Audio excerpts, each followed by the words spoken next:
Welcome to A Fork in Time, the alternate history podcast.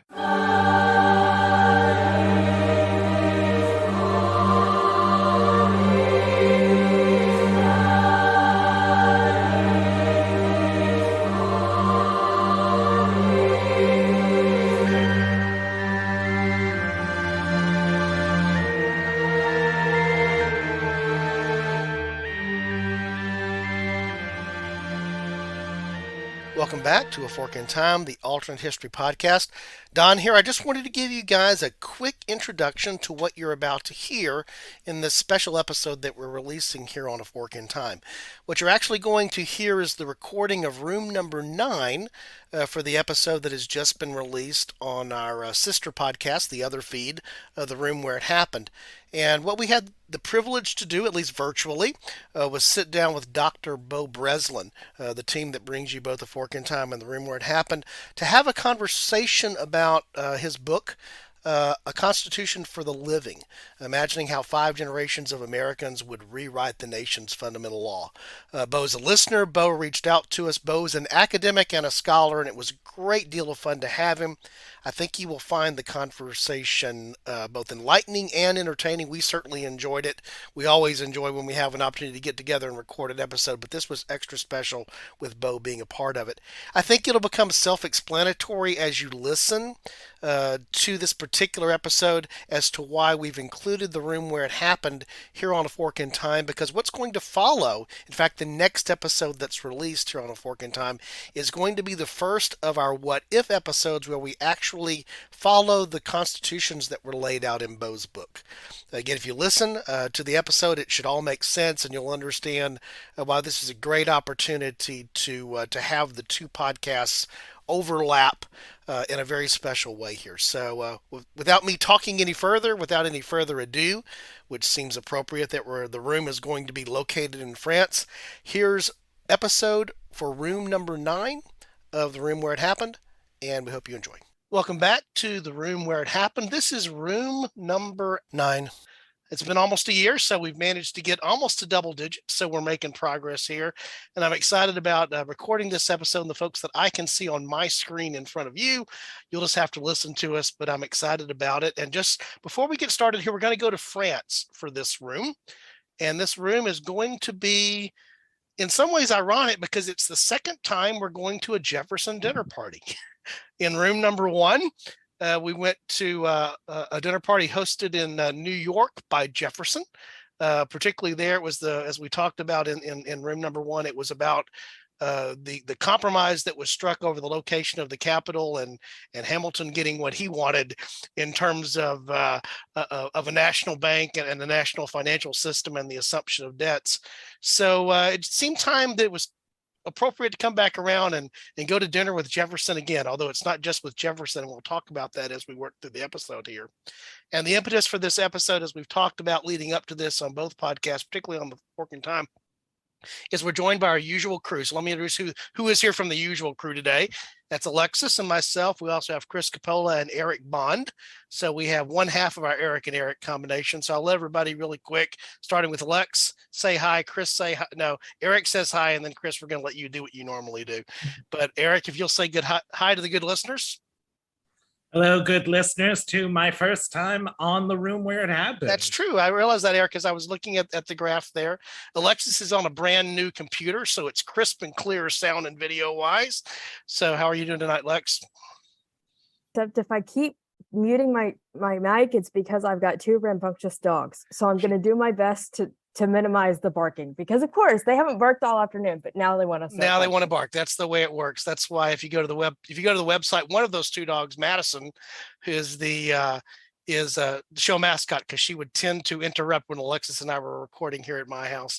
And last but certainly not least, there's a podcast agitator and all kinds of other titles that we've assigned to him, Chris Coppola. Chris, say hi to the good people. Hi to the good people. There we go. Now it feels like an episode. The person that I didn't mention, though, that I can see on my screen, we're very excited to have, is Dr. Beau Breslin. And Beau reached out, like a lot of folks did, suggesting a topic or giving us feedback. And that's how we came to know a lot of the folks that I see on the screen here now. But what makes Beau a little bit different, he's a published author and a college professor. at Skidmore. And Beau, I think you have a fascinating thing. I'm going to let you explain your book and explain the premise of that and why we're in France, where we are at Jefferson's dinner party, because it's actually how you more or less start your book as well. So it seemed like an appropriate way for us to start here. So Room Where It Happened and ultimately A Fork in Time welcomes Beau Breslin. Beau, good to have you. No, Don, thanks for having me. I'm super excited to be here. I've been a fan of the podcast for a long time, both podcasts, and so it's a real honor to be here. So the premise of my book, it's called The Constitution for the Living. The premise of the book is pretty simple. There's a famous debate between Jefferson and Madison. Madison is in Philadelphia in 1787. He is the primary drafter of the Constitution. He finishes up his work with the other, eventually 38 folks who signed the Constitution, and he ships it off to Jefferson to get Jefferson's response, right? And Madison and Jefferson engage in a conversation. Madison here in Virginia, Jefferson in Paris, about the merits of the Constitution. And Madison asks Jefferson, sort of his mentor, what he thinks. And Jefferson writes back and says, I like certain things about the Constitution. I like this and that. But there's one thing that bothers me about the Constitution, and that is there's no sunset clause. And what he really meant by that was he thought that each generation ought to write its own Constitution. And he goes into great detail about the fact that it's just another form of tyranny for a current people, to be governed by a constitution written by a previous generation or a long ago generation. And so for him, it was problematic to have a constitution that didn't have a sunset clause. For him, that meant every 19 years, he has this mathematical formula where he thinks every generation turns over 19 years. So he says to Madison, the earth belongs to the living, right? That's his famous phrase. And by that, he meant the Constitution ought to be rewritten every 19 years. I took that simple debate, Don, and I simply imagined what it would be like if we lived in a Jeffersonian world. What would those constitutions have looked like in American history? And though every 19 years is a little indulgent, there's not much happening in lots of those 19 years. I took the spirit of Jefferson's work and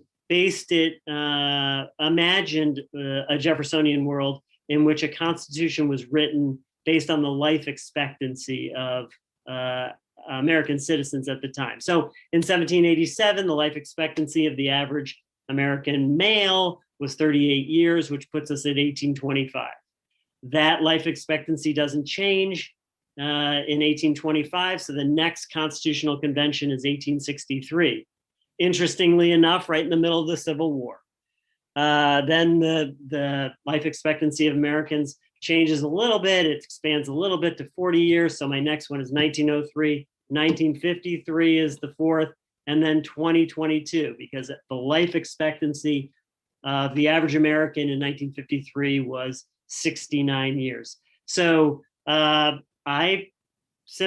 finish here, but I simply imagined what those constitutional conventions would have looked like, and I put players who no doubt would have been at those conventions in Philadelphia, and we imagine what the constitutions would have looked like if Jefferson had won that debate and we lived in a Jeffersonian world. Yeah, I think that's a great summary, Beau, and I've enjoyed reading the book. And actually, the thing you said there, I think at the very end, also just popped in my head as being relevant. We see it as a document. We see it as a living document, all the things that we do, but it very much was driven by the people that were in the room, right? Exactly. And in this case, Jefferson is not in the room, so he's not driving that directly. He's really doesn't have a chance, and given the nature of how long it took correspondence to move back and forth, he couldn't SMS IM, do the types of things today, pop on a Zoom call like we are here recording to be able to do that, which really limited his ability to do so. But one of the things I enjoyed about the book was that you brought perspective to them to the subsequent conventions, the 5 conventions that you imagine, you brought it through the eyes of individuals that would have been part there, as you just described, versus just describing, well, here's the lay of the land and here's what the topics would have been. You humanized and personalized them to a degree by the people that were there. And I think it first of all, it makes it much more engaged, be able to be engaged by a reader, I think, because of that, which I think was your primary reason for doing it. But it's also the reminder it was to me of the people that were there mattered, and the influence the people that were there also matters. Is that a fair summary of sort of what was going through your head when you chose that approach? Oh, yeah, absolutely. So, 1825, Daniel Webster would have been a major player in that Constitutional Convention. And there's no question he would have been there. He would not have skipped it. And he had a lot of influence. Was he Madison? Maybe not Madison, but he would have had an enormous amount of influence. In 1953, Thurgood Marshall would have been at that Constitutional Convention, right? So the players make all the difference. Who gets around the table? I'm always struck by, we haven't had a Constitutional Convention in over 200 years, over 2 centuries. But think of South Africa, right? South Africa had a Constitutional Convention in the early 90s. And the fundamental question, Don, was who's going to be around the table? That makes all the difference. If we had a Constitutional Convention today, what would make all the difference is who gets invited to be around the table. And that would be incredibly contentious in this very polarized environment. But the people make all the difference. It's not the clauses, it's not the provisions, it's the people who are invited to that conversation. Yeah, the other thing I have a degree in political science. I don't exercise that degree, Beau, so on a regular basis. So I remember what I remember and I know what I know. But the other thing that it caused me to do this afternoon was going back and saying, how novel was the concept of a written constitution? The American Constitution is not the first written constitution. Again, depending on how you choose to define it, is also part of what comes into play there. But I had the privilege when I was an undergraduate, took a class in constitutional design, and the exercise that we did was we actually studied a mythical island nation in the Pacific that was roughly modeled after the Solomon Islands in a lot of ways. And then we had to draft a constitution for them. And ultimately, the last part of that was actually a massive 4-part paper. The first part was like an analysis of the situation. The second part was like you laying out the fundamentals of how you thought a written constitution would resolve. The third was the document itself. And then we had to write our version of the Federalist Papers as the 4th part to defend and advocate for it. A class I enjoyed tremendously. I'm actually looking over here at the bookcase beside me. I still have the binder that has all of that fun stuff in it. I won't let that go.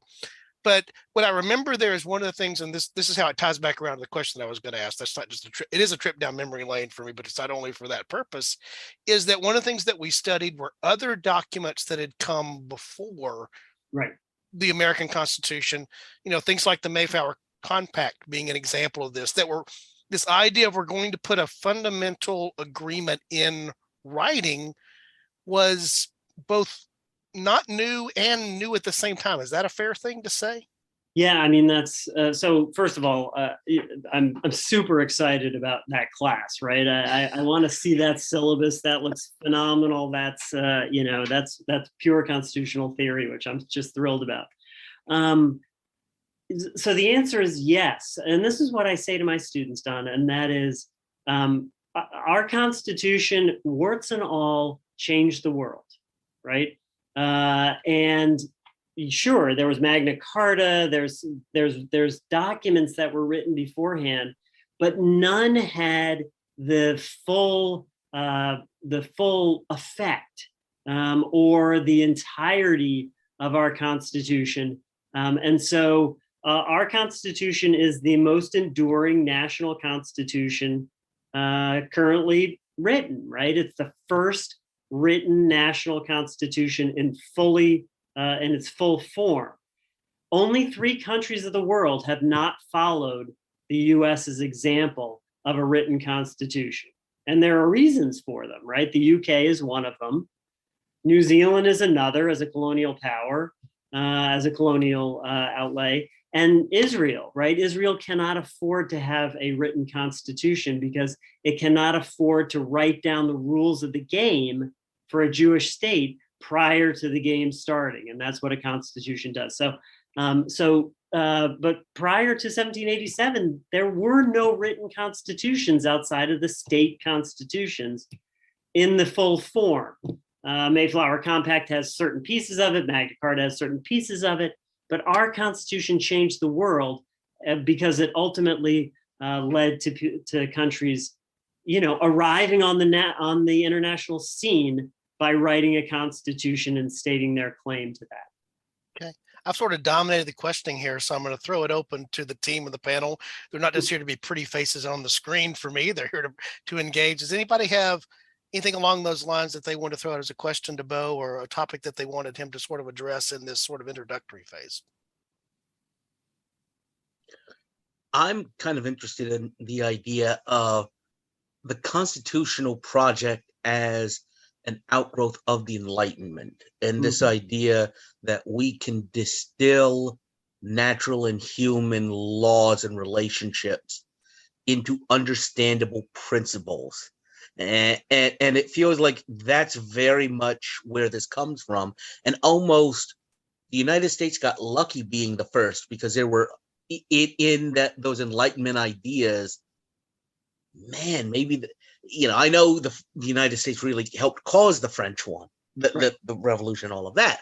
But just talk a little bit about that idea, and also the ideas of how many of these people are mathematicians, are agronomists, are amateur physicists, all of this. Yeah, so Chris, that's a great question. And when I think about, I'll take the first part of your question this way. When I think about the Enlightenment, I think often, and its relation to the Constitution, I think often of Hamilton's Federalist One, right? Nobody pays any attention to Federalist One. Everybody's paying attention to Federalist 10 and Federalist 51, and these really famous Federalist 78, these really famous Federalist papers. But there's no more important Federalist paper than Federalist One, because Hamilton comes out and says, in the first paragraph, he asks the fundamental question, right? Whether men are capable of establishing good government from reflection and choice, right? These Enlightenment ideas of reason, or whether they're forever destined to get their constitutions from accident and force, right? So that's the first paragraph of the Federalist Papers, and Hamilton literally states this underlying Enlightenment principle that, can we sit around a table and rationalize about what a government should look like and form the polity through the written word based on reason of those people around the table? It's an amazing moment in human history when Hamilton asks that question in Federalist One. And you're absolutely right. Our Constitution is a reflection of the Enlightenment.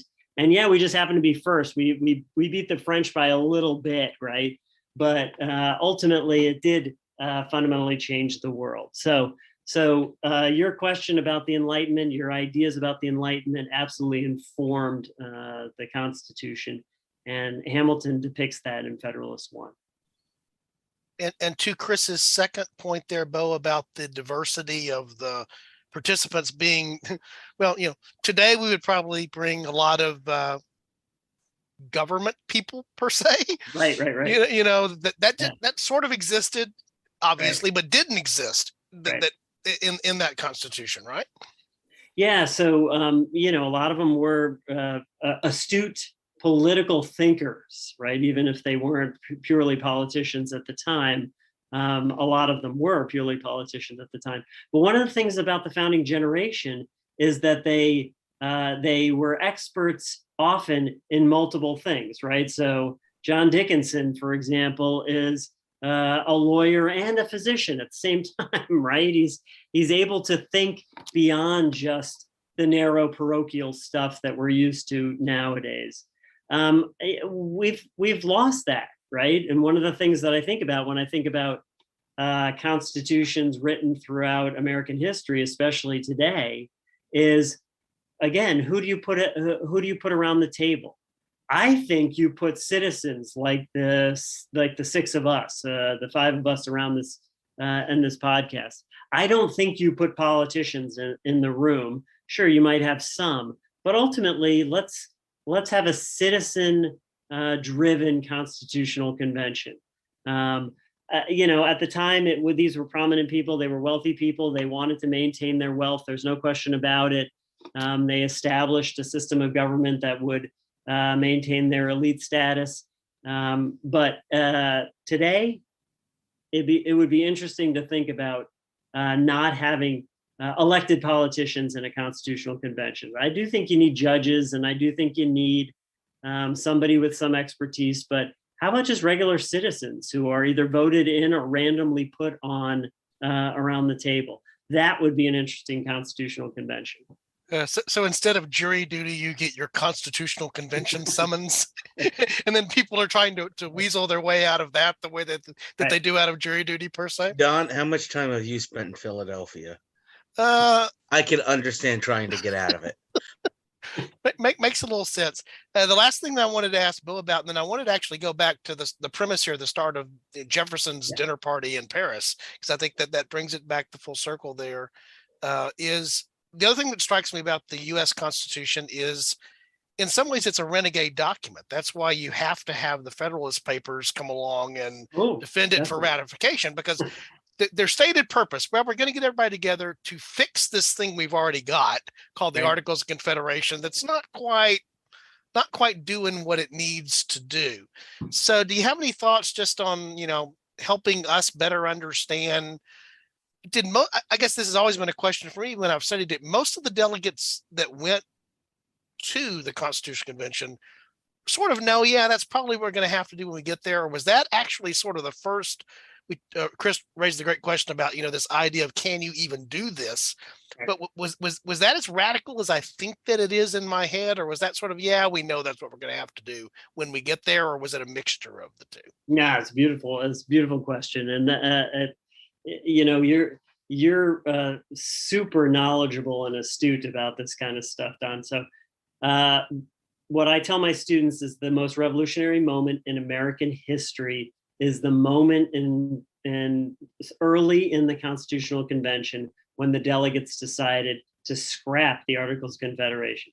The most revolutionary moment in American history is not the American Revolution. It's the moment in which the groups decided to scrap it, because of course that was not their mission, right? That was not their marching orders from the various states. They were told to go and tinker with the Articles of Confederation. And what the brilliance of Madison. So we think about Madison in so many different ways, but the brilliance of Madison was also his acute strategy, right? He comes to Philadelphia with an already worked out constitutional document. It's called the Virginia Plan. And he throws it on the table, basically in late May, day one, metaphorically day one, throws it on the table. Well, of course, he had figured out that if you throw a document on the table that looks like a new constitution, the conversation becomes about that constitution, right? So Madison understood that if he could get ahead of the game by crafting or drafting a constitution in kind of slightly different form and throwing it on the table, the entire convention would be devoted to thinking about tinkering with his text as opposed to the Articles of Confederation. So totally radical. And if I recall correctly, if I remember my history correctly, they also agreed that they would keep what they were doing a secret until they were done, which also sort of immediately indicates, maybe we're being subversive here. We're not supposed to do that if we're not going to be telling anybody, right? And I'm amazed that, by the way, there's a lesson to be learned from what Madison did there when I worked for an attorney as an undergraduate. Yeah. He always used to like to be the one that would draft the final decrees, the final orders. Yeah. And it was, I would rather they be editing my version, which I know what's in there, including the things they might not catch that are not overtly against what the judge ordered. But I'm going to claim the ambiguity areas for the benefit of my client. And part of what also worked there, I learned that lesson. I've actually used that lesson to a lot of my work career, is that it also relies upon the laziness of others, because it's like, what you drafted yours, now I don't have to draft mine. So yeah, we'll discuss editing yours versus me having to spend the time to come whole cloth. So Madison deserves the deserves the win to some degree, because he was willing to put in the effort, right? Right. Yeah, and absolutely true. And mentioning the secrecy component, right?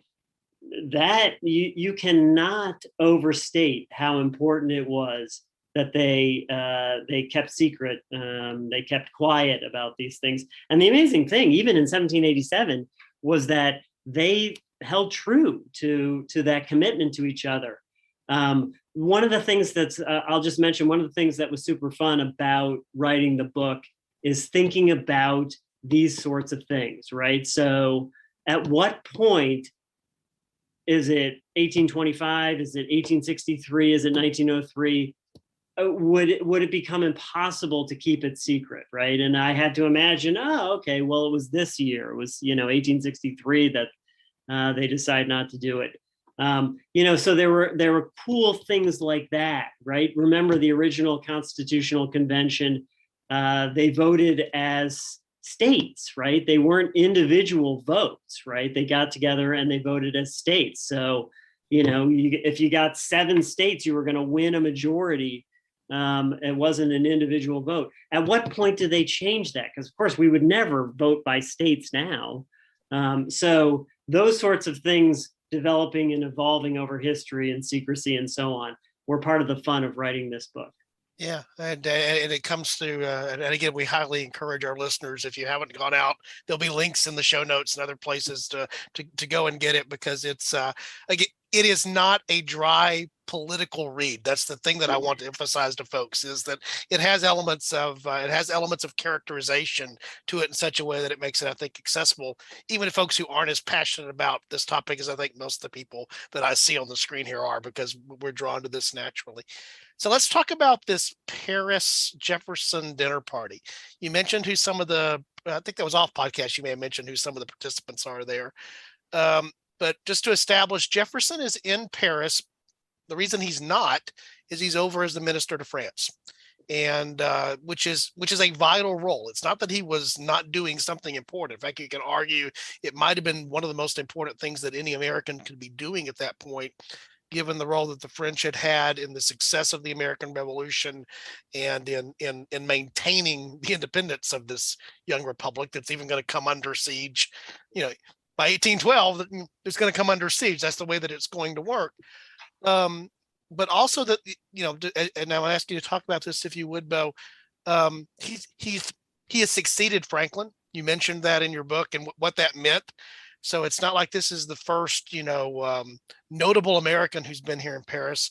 But what is happening is what's going on in France. Again, this idea of these two revolutions that have fed off of each other to a degree. So talk a little bit about, who's gathered to have dinner with Thomas Jefferson.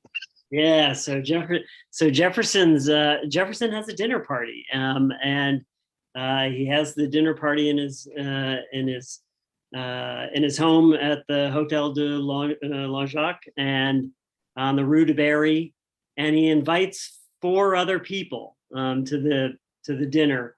Lafayette, he invites Gouverneur Morris, who happens to be in Paris at the time.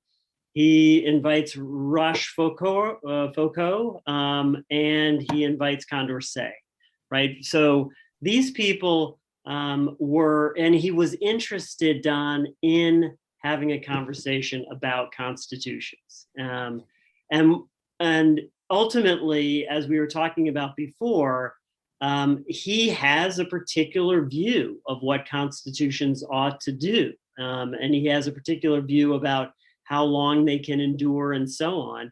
And so he's trying to convince people about the value of a written constitution, which he believed in, some of the ways in which there's authority distributed, which he believed in, and whether or not each generation ought to write its own. The reason why he invites these four people is because they're not only have expertise, like Condorcet, who was an expertise mathematician, but also because they had such skill in constitutional understanding. They had studied state constitutions. They had, a lot of them believed that what was happening in the United States in the previous 2 years with constitutional design and so on was the future. And so he wanted to get them together because he wants to also have influence on the French Revolution. He wants to have influence on where the country goes. And one of the things that's ironic about all of this, we talked about previously, is the fact that Jefferson is an influential figure who's in neither world at the time, right? He's not in 1787. He's not in Philadelphia. And he leaves prior to the French Revolution and the drafting of a French Constitution. So his influence is significant, but he's not a player at the table at either one. So it must have been a fascinating dinner. It's a real dinner, and they talked constitutions most of the night. That's we talked about this, I think, off podcast about the fact that it was an incredible gathering of who it was for the reasons that you've just described and what was there in this. We talked a little bit about how enigmatic Jefferson has become, particularly in recent decades, as history tends to go back and revisit and review its assessment of individuals over time. And in the last 30 to 40 years, Jefferson, probably more than any of the other founding fathers, has undergone a revision of how he's thought of. Right. No one ever questioning his intellect, no one ever questioning his passion, just sometimes questioning, I think what I've mentioned off podcast is the cognitive dissonance that just must always exist in being Jefferson. When you read and then you see, trying to understand, but then also trying to understand a late 18th century world versus putting a 21st century optic onto it. That's the other thing that's there. Let me just add one more thing that is that's related to Jefferson's enigmatic moment in history or his particular position. My follow-up, I'm writing now a book about what I call founding edits, right? These are the parts of founding documents that have been edited out.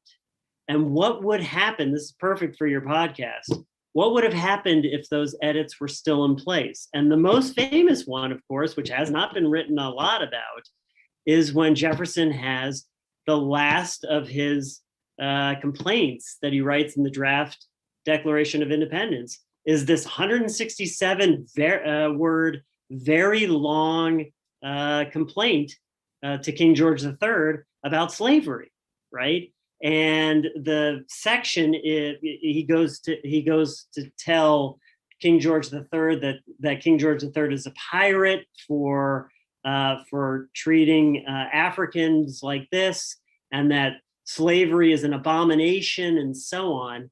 He obviously presents it to the Second Continental Congress, and Georgia and South Carolina want it removed, and it's removed, right? So Jefferson, probably bitter at the time about removing that section. But what if it had stayed in, right? Would we think of Jefferson quite as a hypocrite if he says all men are created equal, and then he finishes the document with this screed against King George III for slavery?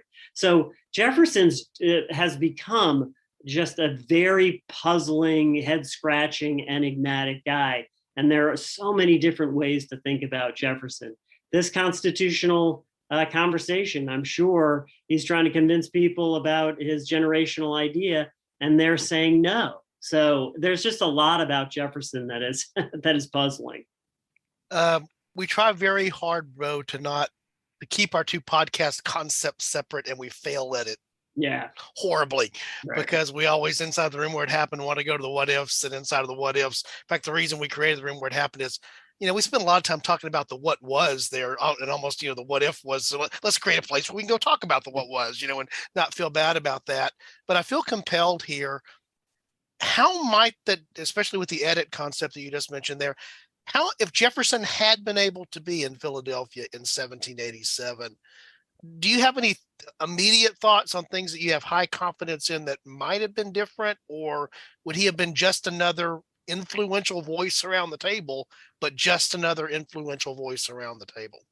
No, I think that's a tougher one, Don, because at the end of the day, there are figures in Philadelphia at the time like Hamilton, right? Hamilton, as much as people thought that he was kind of an ass, he has a significant influence in Philadelphia in 1787. So the question is, to what extent would Jefferson have spoken up in a way that would have influenced? And my guess is in 1787, Jefferson's not quite as vocal as he becomes later on, right? Especially when he wins the 1800 election. So those major, like Jefferson's agrarian principles, I'm not sure would have won the day because Hamilton was fighting hard against them. What would have been equally interesting, and I'll let your listeners speculate on this, is what role would Madison have played with Jefferson? Because they were buds, right, at the time. What role would they have played in terms of trying to figure out how to maneuver the Constitutional Convention away from the Hamiltonian ideas that for all intents and purposes, there were a fair number of them. So I think in that way, the little cabal of Virginians would have been, Jefferson would have had some influence, but not individually, I don't think, as much as people probably think. Yeah, and of course, the way that I always think about that convention, I think about the original at the time of the Revolution, then at the Constitutional Convention as well. This idea, the first episode of A Fork in Time was about Washington, the indispensable man. Yeah. Is that,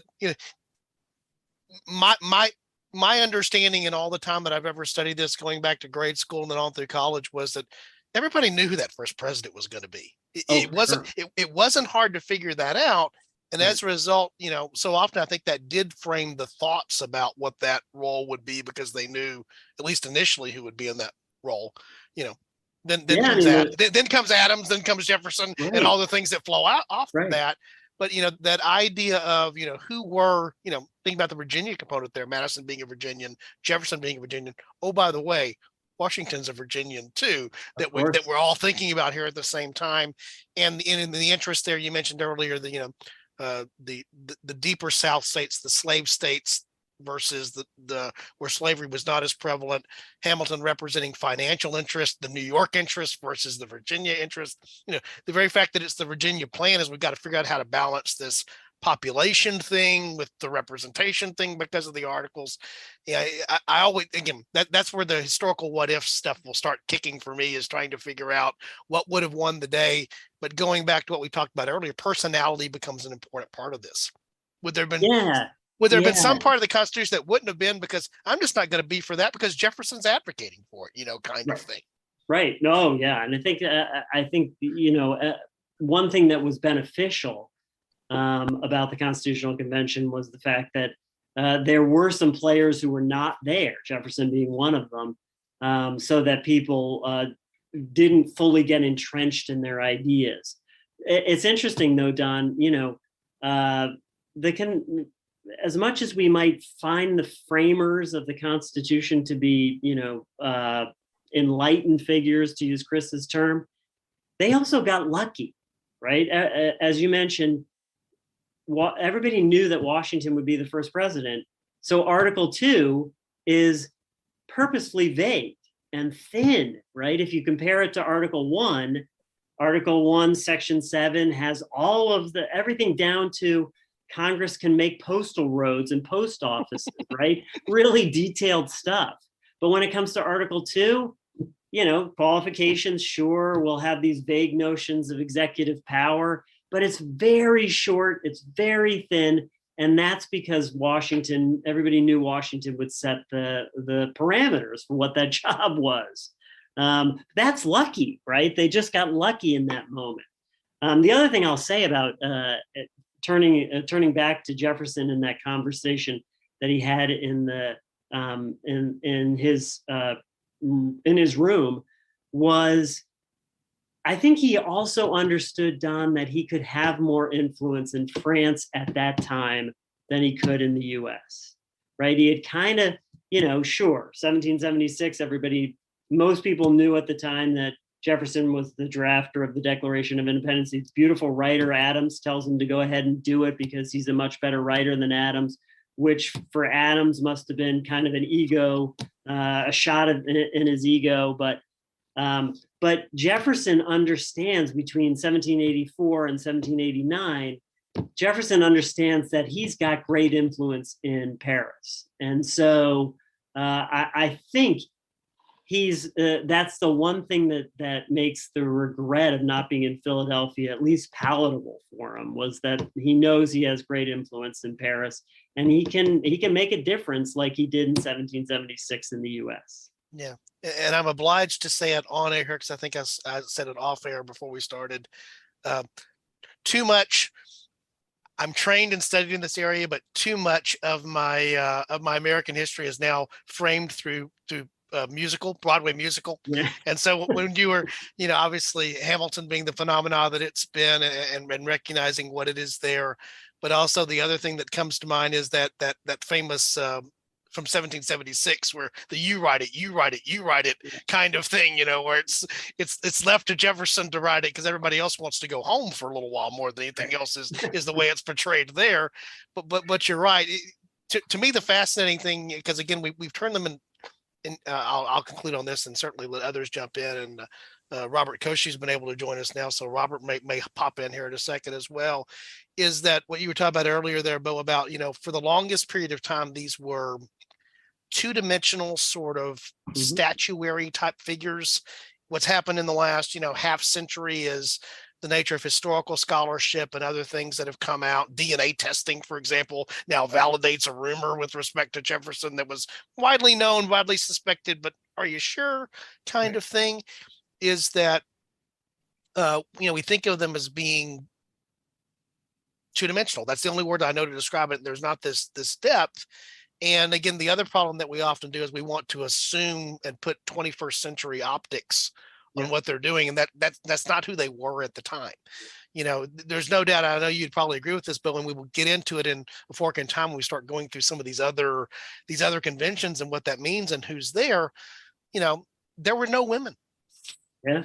But that was the nature of the day. That was not, that was not them being exclusionary. That was just, that would have been incredibly radical if you actually had. Now, having said that, there were a couple of pretty influential women. I'm thinking of Madison's wife, Dolly by name in particular. She's the namesake of Alexis's dog, Madison, because Dolly Madison's her favorite first lady. If you don't think that she had influence during the time of his administration, what was going on, you don't understand what was happening, right?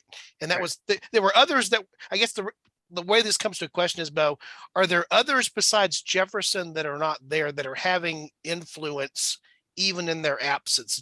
Jefferson's not unique in this respect of his correspondence with Madison and shaping the ideals back and forth. There have to be others that aren't there that are also being influential, right? Sure. Adams is still influential. And, talking about arguably the most influential woman of the time is Abigail Adams, right?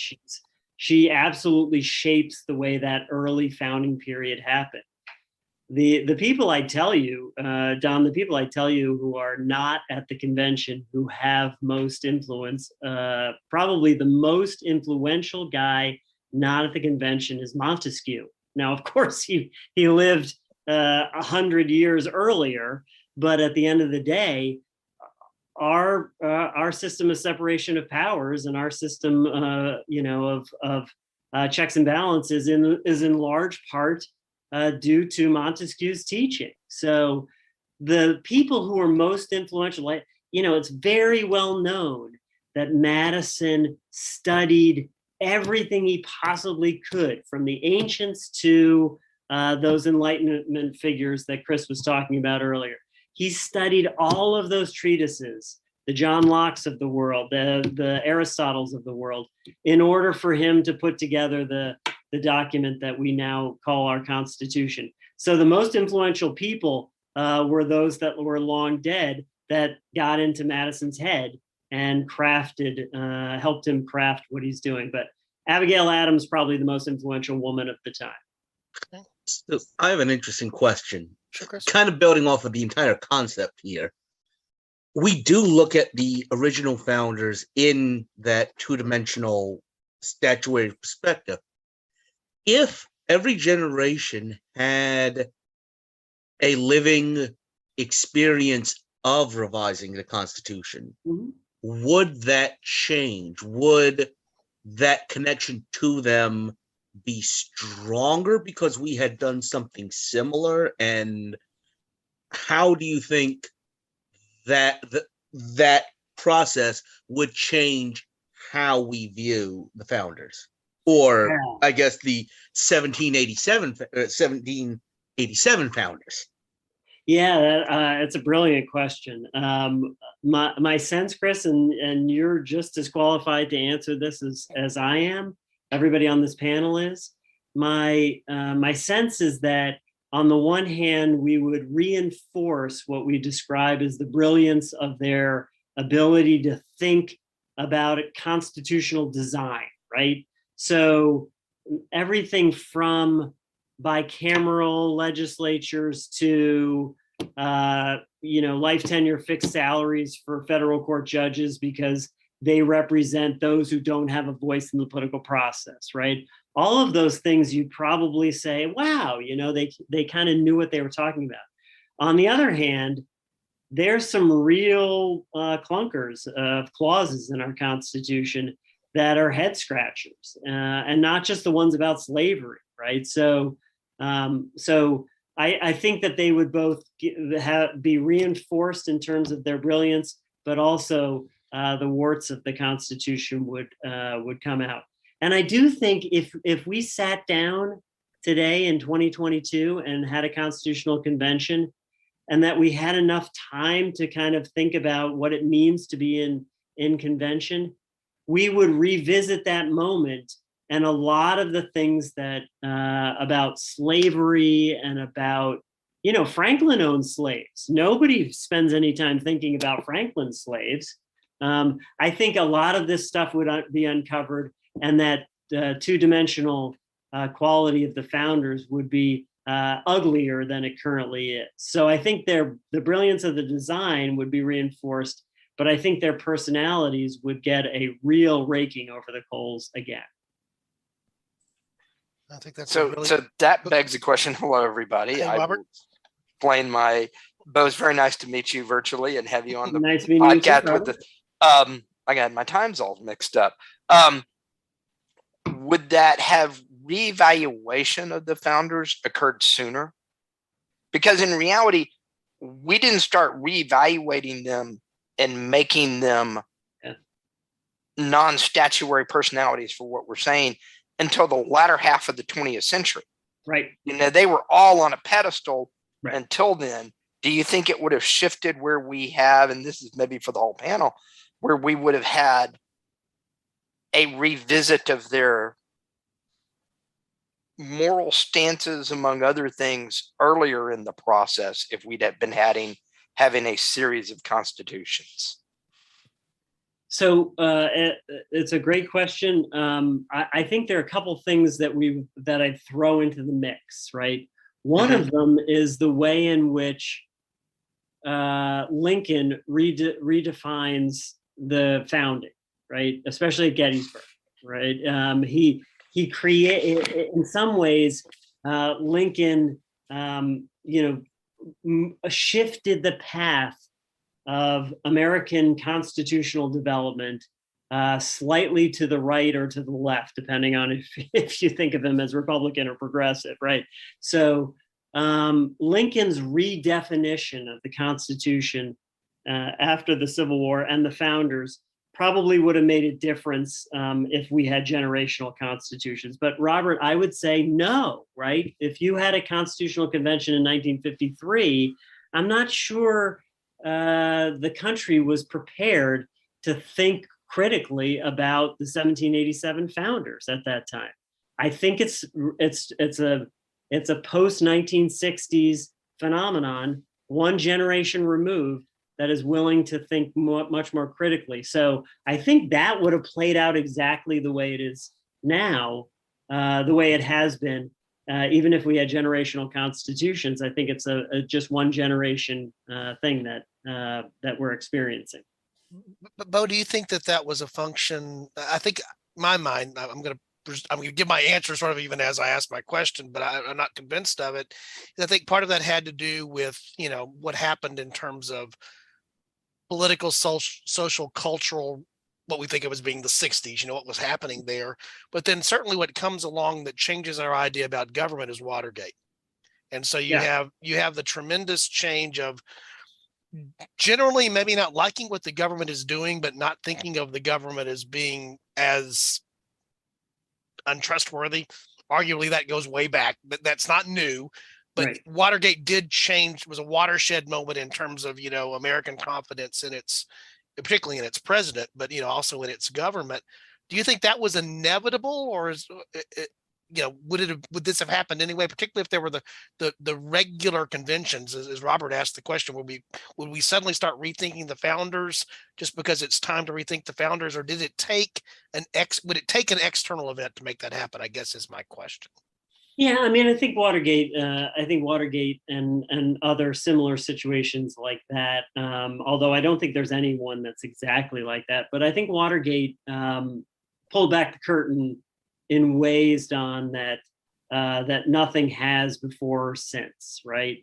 Certainly there was scandal before, but not in the visual way that Watergate was. Right. We're now in a media savvy world, right? So I think I think Watergate made a difference, but I'd also point to things that we don't think of as a scandal as contributing to the cynicism of politicians that dates back to, or at least shines a light on the founders. And that's things like term limits, right? We don't think of term limits in the same way we think of Watergate. One's a scandal, one's just the reality of congressional politics. But term limits, the idea that there is no term limit for Congress members has created this environment in which people have been skeptical of government or cynical of government. And, politicians are just in it for themselves. And all of a sudden, every politician is fair game. And that means including the founders. So I think there are both, real watershed moments in American history like Watergate, and just the reality of our current situation that make the founders subject to a lot of scrutiny. The one thing I kind of think about when it comes to the time frame on the reevaluation of the founders is that the main issue in which people currently criticize them is as slaveholders declaring that all men are created equal. And while I think Lincoln, and you did a really good job in the 1863 talking about him trying to live up and change the trajectory, I think it's a fact that it didn't take that road. And so I think one of the big reasons that we can look back on them so critically is because now society sees things differently in a way that when you had separate but equal, okay, fine, it's not as glaring as it is to modern sensibilities. That's absolutely true. And I think I don't think we can ever adequately estimate how much the racial reckoning of the current United States influences almost everything we do in terms of political, in terms of politics. So whether it's slaveholding, Chris, as you say, these folks were, they had slaves, including those that we still think as luminaries like Ben Franklin, or whether or not it's the sort of the intolerance of or inability to see that folks who we would describe as sort of marginal characters in the late 18th century, like women, are not taken seriously, right? So the fact of the matter is, I think it's a whole different lens with which we see history after what I would describe as this notion of racial reckoning that we are currently going through. And that's not a bad thing. I think it's perfectly fine. I'm not sitting here rationalizing or justifying the founders. At the end of the day, most of them were racist, misogynist, elitist, and they ought to be at least acknowledged. Those realities ought to be acknowledged. So I'm not troubled by it. My only caveat is they also were politically and constitutionally brilliant in some ways. Their design for a constitution has endured since 1787, and that's worthy of some recognition. Agreed. So I may have a very strange line of thinking here, but I just want to get your opinion. And if you think it sounds a little odd, please remember I grew up in a UFO cult. So I'm cataloging odd thinking as, yeah, that makes sense. That's normal. So you brought up, as also any good 1776 fans, Jefferson's original edit to where he was going to decry slavery. It gets edited out. In the 1780s, while he's serving as minister to France, he is also dealing with the personal issue of the time of Sally Hemings and his staff that he brought with him could be applying for their freedom while in France, since it had been abolished there. And it's his first experience having to pay them wages while he's in France. To the point later on in his life, I think he even wrote that I would not have been able to accomplish so much if I hadn't had slavery. Do you think that experience changed his outlook of having to go from free labor to paid labor for that span of time, that it might have hardened his views? I know, again, very odd thought. Just wanted to get your opinion. Oh no, it's fascinating, Eric. It's a fascinating question, and again, I would suggest that you know more than I do about the answer. I mean, these are wonderful speculative things, questions. I don't think so, right? So at the end of the day, Jefferson had a unique mind, but he was also so politically savvy, right? And I just simply don't think that he understood from a practical standpoint, what he was going to do when he came back to the U.S. in 1789. I think he probably wrestled with the idea. I don't think there's any conception of him changing his mind about the importance of slavery for him personally in that period. Did he wrestle with the moral issues? Sure, but there's no evidence to suggest that would have changed his outlook, because he didn't free his slaves, unlike some of the other ones that were at the time. So we cannot give him credit for thinking innovatively about his relationship with slavery, regardless of with Sally Hemings. He just didn't do what some of the other founders did in terms of freeing their slaves when he died. So I don't think that made any impact on his thinking. Gotcha. But we could go on for a long time here. I don't want to shut anything down, but I also want to help draw us to a close. So I'm gonna throw out to the panel here, is there just any burning question that if we don't do this, you're going to send me a nice little note off podcast and say, Don, you didn't let me ask that question. I want to make sure that I fully preclude that. So is there anything big that you think we've missed here sort of in this introduction? And we have the benefit, just reminding our listeners, Bozeman is going to be willing to join us for a series of A Fork in Times where we go through these conventions. And so we'll have a chance in reflecting back and then in those times to cover a lot of these topics and see how they evolve over time, which gives me great comfort knowing that we'll have more time to both unravel and tie things up at the same time as we work through that process. Me too, So John. I'll open up to the panel. Is there any one burning question before we sort of close out this particular episode of The Room Where It Happened? Beau, so Yeah. George Washington and Ben Franklin, Jesus, had both met with members of the Iroquois Confederacy, and that had also shaped their thinking towards constitutional government. Absolutely. To your knowledge, did Thomas Jefferson also have any influences from Native American governments that were surrounding the times? I don't know that, Eric. That's a great question, but I'll look it up. And my guess is that he didn't. That would be my guess. So I'm going to think no on that, but I'll get back to you. You got it.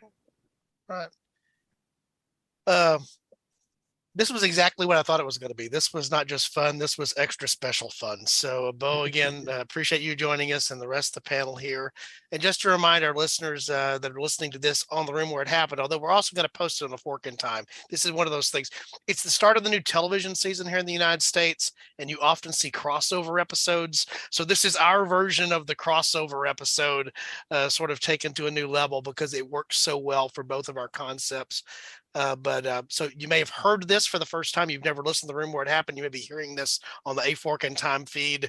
If you may be on The Room Where It Happened going, what is this Fork in Time stuff they're talking about that? Although I find that's hard to believe given what I know about our listener demographics. But we are going to come back and revisit at least the first four of Beau's conventions, I think, over time.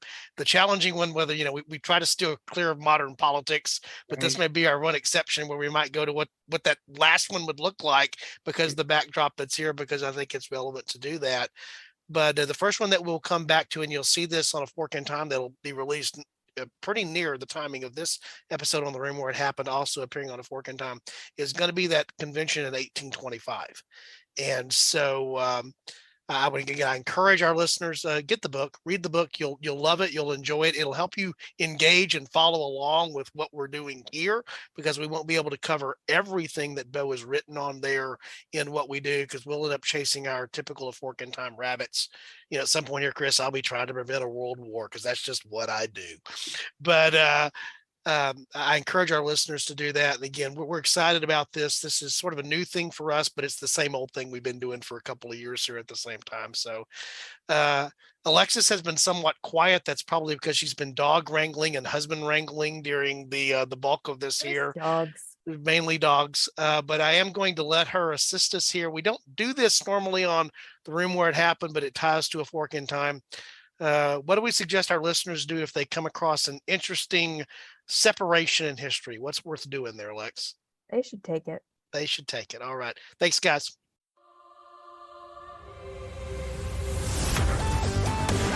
Thanks for listening to A Fork in Time, the alternate history podcast.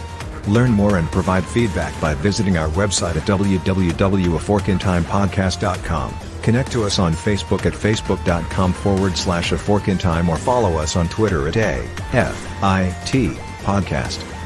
If you want to support the show financially, visit our Patreon page at patreon.com/aforkintime. We hope you will join us next time.